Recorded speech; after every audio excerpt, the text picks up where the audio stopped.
I'm Shannon. As part of my Gender Studies MA at the University of East Anglia, I wrote about queer villainy in professional wrestling, and for my dissertation I also wrote about women's professional wrestling.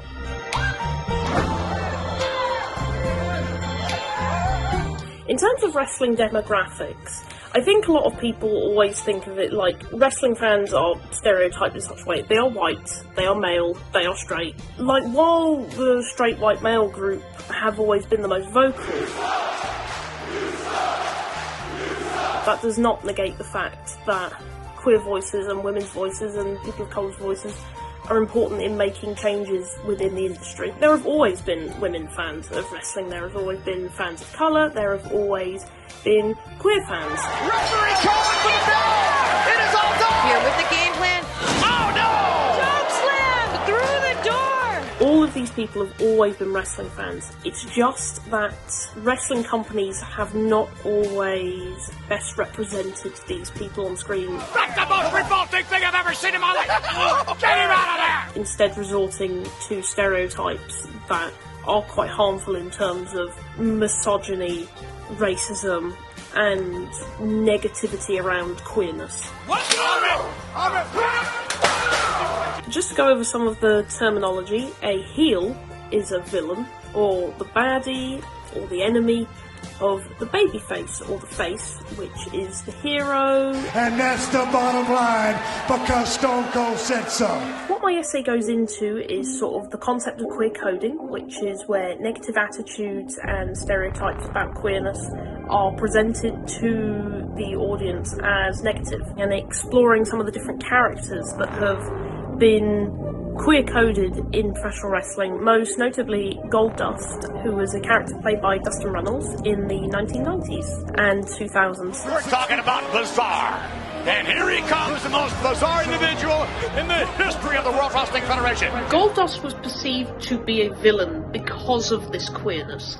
The crowd booed Goldust because of the way he used his sexuality, the way he flaunted his sexuality. And I think a lot of this came to a head, particularly when Goldust had a feud with another wrestler, Jerry the King Lawler, who used a homophobic slur to denigrate Goldust and to basically say he wasn't a worthy opponent. Seems our sissy friend is having a little identity crisis. Well, we all saw you out here with tears running down your face. Then you put on a woman's wig and you went around the ring kissing men like a flaming. Well, let me tell you something. When the audience heard this homophobic slur, there was a massive pop, which in wrestling terms is like a big cheer. A real, like, yay, like a positive sort of thing. That reified negative attitude towards queer people, and how this is the concept, the idea, it's like, this is bad, this is wrong, let's boo this, let's hope they lose, let's hope they go away, like, to get rid of them. He's a real man, if you know what I mean. It's just that, you know, you're a... What am I? He asked him a question. Well... And we might want to be right back. Where? Aren't you? No. Oh! The latter half of my essay concerns another wrestling character, and this wrestler, the Velveteen Dream, who did have a very important arc in terms of queer characters being seen as more acceptable, who I do feel uncomfortable talking about now. In 2021, Velveteen Dream was released from his WWE contract. My essay now is very outdated. I was a big Velveteen Dream fan. Like, I think that's something that really comes across in my essays, that I'm a big Velveteen Dream fan. But Velveteen Dream is not a wrestler I would happily associate myself with, because they were indicted in a Me Too movement within wrestling called Speaking Out, and it just makes me very uncomfortable. It's a difficult thing to reckon with. What do you hope for the future of wrestling? I hope that we can see queer storylines that are not treated as a joke. I hope that we can see queer characters cheered as faces, as a positive representation.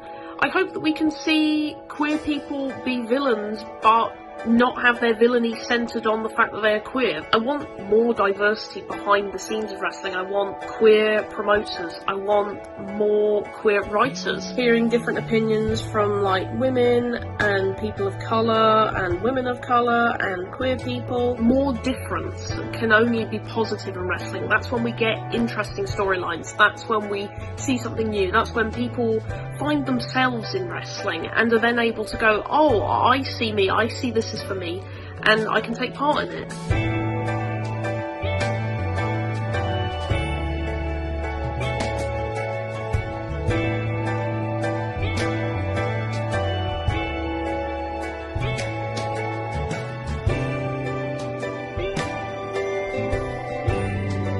Shannon's essay has been published in Women Love Wrestling, edited by Jason Norris. All proceeds go to domestic violence charities in the US and the UK. Shannon's essay can also be found if you Google queer villainy in professional wrestling. It's the first search result. I think that was pretty good, actually. Yeah, let's keep going with that.